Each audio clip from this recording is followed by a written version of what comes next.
Symone, if you would have to summarize the 2016 US presidential election in one sentence, what would that be? This was an unprecedented election, period. You've campaigned for a Jewish socialist in a Christian and sometimes deeply conservative country. How would you describe that experience? Look, Senator Sanders he is a self-described democratic socialist, and my experience on the campaign trail over the last year and a half was absolutely amazing. We saw the best parts of America. We went to really red places, very conservative places, but we also went to some very liberal and progressive places. And I think what we gleaned from that experience is we have more in common than people think, but it's the rhetoric that make people feel as though we don't. So it was extremely interesting and a wild ride. So you're emphasizing that you have a lot in common with your fellow Americans. Though if you look at this presidential election, it seems like there is so much agony and so much conflict. So do you think there is any chance to have a political culture that might be more inclusive and cooperative at one point? I absolutely think so, but we have to remember this was a change election.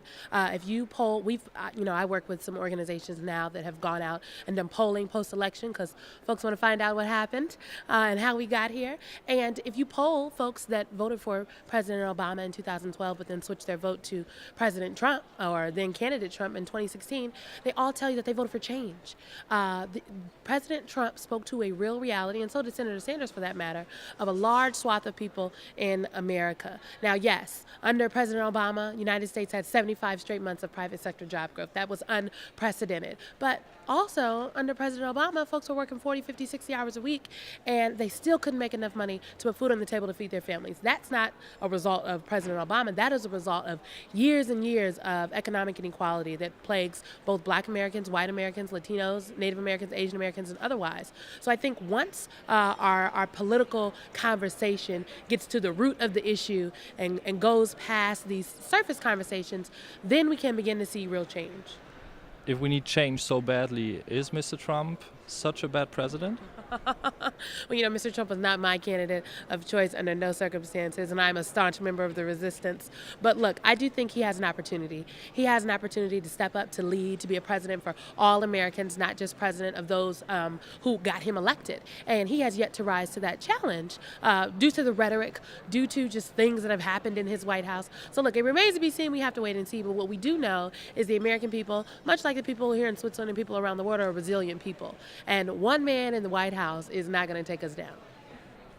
Apparently you're a very engaged and committed young woman shaping American politics. So what made you get into politics? What's your motivation? My motivation for getting into politics was I always thought that judges and politicians were two of the most powerful people in the world, or types of people in the world. Judges have the power to hold folks' future in their hands, and politicians are folks that defend and sometimes write the laws and put laws in place that the judges and other people implement. So I thought one of the ways I could be most influential is to help influence some of these politicians. And I have worked as an activist, as an agitator, most recently as a staffer and an operative, helping people craft their messages and get the word out to really reach people, real people, and make real connections. And I think communications is one of the most powerful things in the world. Really, all politics is a bunch of messages put together to communicate to people that we send out and we repeat over and over again. And I saw that a lot of times the messages that were being put out did not resonate with communities and people that look like me. So instead of complaining about it, I decided to get in the game. My last question. The last year, what you've experienced, did it make you more or less motivated? It made me more motivated. Look, I had some very amazing experiences with Senator Sanders. We had some really amazing crowds. But I also, saw some things that concerned me about America. So it made me even more motivated to reach out to other young people like myself in America and across the world and get them engaged and involved. Young people are leading the charge on every single front, whether we're talking about climate change, whether we're talking about business, activism, on down the line. And it is incumbent upon us to make sure we are not only connected but coordinated in our efforts to fight for change and move the needle forward. So I'm here to do that work.